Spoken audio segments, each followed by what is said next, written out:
Okay, so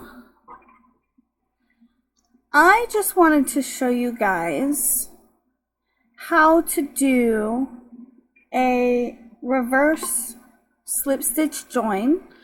I've been doing it along here, along this seam, and you can tell it hides your slip stitch join for each round quite well. This piece is actually part of a pair of pants that I'm working on, and I'm just joining each round, and you can use this join in place of the slip stitch that you would usually use to join any round of single crochet, double crochet, half double crochet, or whatever. But to do it, you're going to pull your working yarn in front of your hook like that, and you're going to go in from the back of your first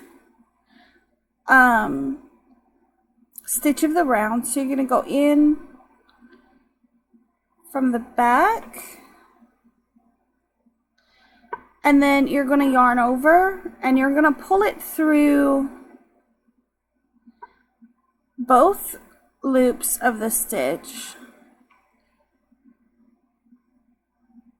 just like that, and then you're going to pull it through right like that, and that is your reverse slip stitch join. And like I said, you can tell here it really helps to hide that slip stitch join that you would normally see. Normally you would see like a you could plainly see like a loop that would join the two ends of the round, but you can't really see it here. And actually, when I first started this piece, I think the first couple of rounds, you can see where I used the regular slip